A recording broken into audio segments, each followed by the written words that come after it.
वो जो तकरीबन 5-7 साल का होगा, अभी समाअत फरमा रहे थे और वो बच्चा बड़े जोश और खरूश के साथ बयान कर रहा था। आप हजरात ने भी शायद ये तय तो किया हो कि कल को हमारा बच्चा भी ऐसा बने। भाई किया नहीं किया तय? किया है, कुछ ने किया होगा। बहरहाल हमारा और आपका यहाँ आना जो है और बैठना कुरान पाक की निस्बत से, कुरान पाक अल्लाह का कलाम है और ये तय समझ लीजिए, ये हकीकत है कि जब तक दुनिया में कुरान पाक है, पढ़ा और पढ़ाया जा रहा है, जब तक ये दुनिया नहीं कायम है। और जिस वक्त दुनिया में कुरान पाक नहीं होगा उस वक्त फिर ये दुनिया नहीं होगी। कुरान पाक अल्लाह का कलाम है। छोटे छोटे से बच्चे, जैसा अभी वो तकरीर कर रहा था, ये बच्चे कुरान पाक को हिफ्ज कर लेते हैं, अपने सीने में रख लेते हैं। अभी आपके जिस मदरसे का ये प्रोग्राम चल रहा है, मदरसा फैज हिरा के नाम से, शायद उस बच्चे में कोई बच्चा हाफिज कुरान भी हुआ है, दस्तारबंदी होगी और कुछ बच्चियों ने कुरान पाक को पूरा किया है, बहत जेवर वगैरह अपनी तालीम मुकम्मल की है, जिनके भी जो है इनामात यहाँ रखी हुई है। बहरहाल मदरसा क्या चीज़ है, मदरसा के बारे में मैं आपसे अर्ज कर रहा हूँ कि मदरसे में जिसमें छोटे छोटे बच्चे पढ़ते हैं वो अल्लाह का कलाम पढ़ते हैं। और अल्लाह का कलाम, अल्लाह जिसको अपने कलाम से दुनिया में नवाज दे, उससे बड़ा खुश नसीब दुनिया और आखिरत में कोई। कुरान पाक अल्लाह का कलाम है इतने, और कुरान पाक जितना आला और अफजल है और जिस खालिक और मालिक का कलाम है, वो अपने पढ़ने वाले को भी उतना ही आला और अफजल और अरफा बना लेता है। हत्ता के कुरान पाक से जो चीज जुड़ जाती है, कुरान पाक के साथ एक गत्ता होता है जिल्द में। आपने देखा होगा कुरान पाक जो छपाई होती है वो कागज पर होती है, उसके साथ गत्ता जिल्द में लगा हुआ होता है। अगर कोई गत्ते की तौहीन करे, हम और आप ये बर्दाश्त नहीं करेंगे कि कुरान पाक के उस गत्ते की कोई तौहीन करते हो, इसलिए कि कुरान पाक अल्लाह का कलाम है और उसके साथ जो जुड़ गया है उसका भी मर्तबा वही हो गया। ये बच्चे जो कुरान पाक पढ़ रहे हैं, हाफिज कुरान हो रहे हैं, इल्म हासिल कर रहे हैं, छोटे छोटे से बच्चे, दुनिया का कोई किताब ऐसी नहीं जिसको बच्चा हिफ्ज़ याद कर लो, कोई किताब ऐसी नहीं। ये मौजूदा है अल्लाह के कलाम का कि पूरे 30 पारे अल्लाह जिस बच्चे को चाहे, जिससे अल्लाह मोहब्बत करता है, उसके सीने में पूरे 30 पारे रख देता है। और अभी आप देखेंगे चंद दिन के बाद रमजानुल मुबारक शुरू होगा, कोई हाफिज कुरान देखकर तो नहीं सुनाता तराविया में, भाई देखकर पढ़ता है या वो हिफ्ज़ पढ़ता है?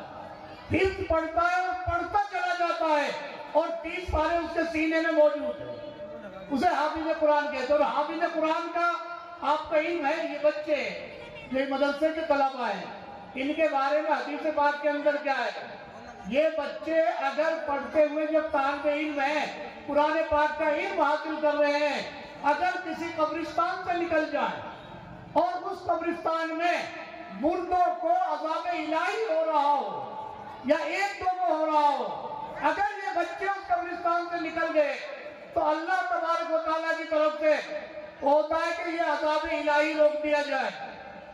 इस कब्रिस्तान से मेरे कलाम पाक को पढ़ने वाले तलबा वो निकले हैं, लिहाजा 40 दिन तक अज़ाब इलाही मुअक्कर कर दिया जाता है।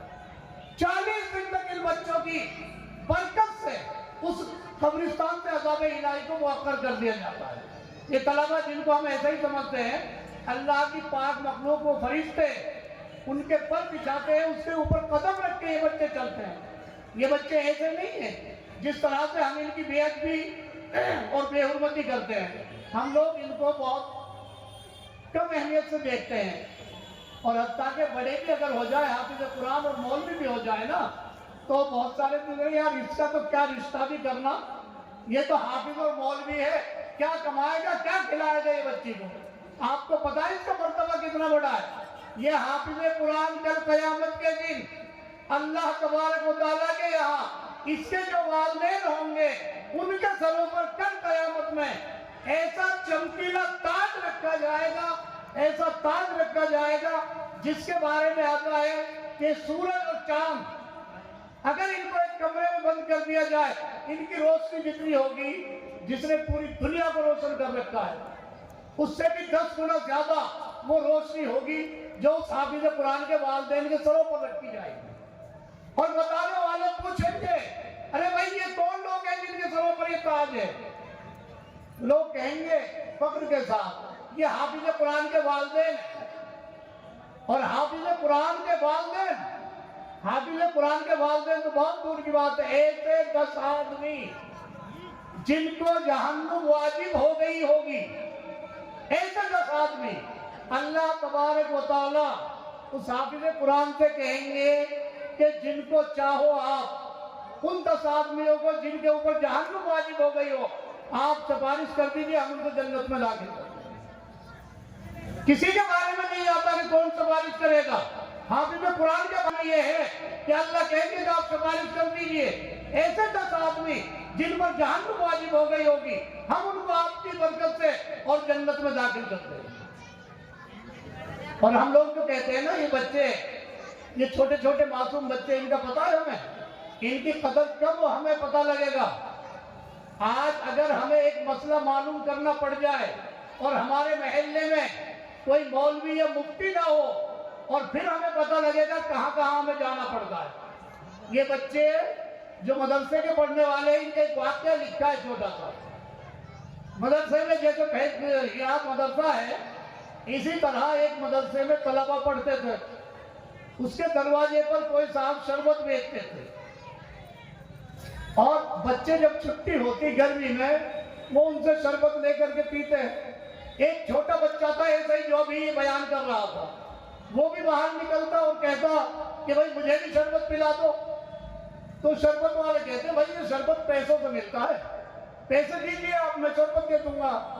तो बच्चा कहता, भाई मेरे पास पैसे नहीं है, पर मैं आपके लिए एक मसला बता देता हूँ, कुरान पाक की आयत पढ़ के सुना देता हूँ। तो कहता, अजीब बेवकूफ को, ये पैसों से मिलता है, मसले से और कुरान पाक की आयत से नहीं मिलता। बच्चा चला जाता, 2-4 दिन के बाद फिर आता।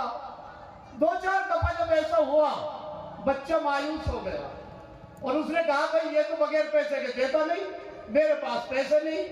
वो बच्चा पढ़ता रहा, पढ़ता रहा, पढ़ता रहा, हाफिज कुरान हुआ, मौलवी हुआ, कारी हो गया, और फिर अखीर में मुफ्ती हो गया। और फिर किसी इलाके में पढ़ाने लगा, जैसे आपका इलाका मुल्ला कॉलोनी में, यहाँ कहीं आ गया हो। ये शरबत बेचने वाला शरबत बेचते बेचते करोड़ोंपति हो गया। इसके बच्चे जवान हो गए, एक बेटी भी जवान हो गई। औरतों में अक्सर आदत होती है कि जब बच्चे जवान हो जाए, अरे भाई बच्चों के रिश्ते तलाश करो, इनके रिश्ते करने हैं, कुछ करना है हमें।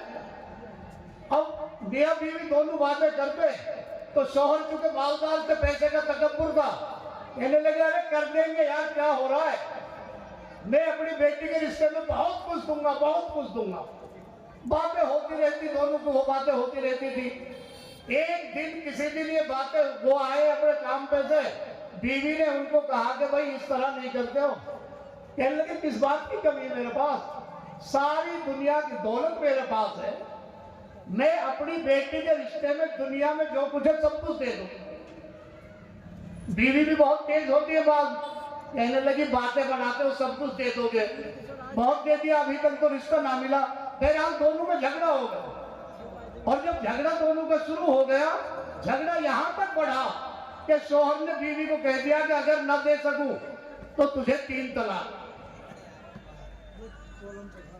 अब बड़ी बात समझ में आई, लोगों ने सामने बात पड़ी कि भाई ये क्या हुआ, इमाम साहब के पास जा, उसके पास जा, सब कहने लगे, भाई तलाक तो हो गई, तुम अपनी बेटी को सब कुछ दे नहीं सकते जो दुनिया में है, और तलाक तो हो गई।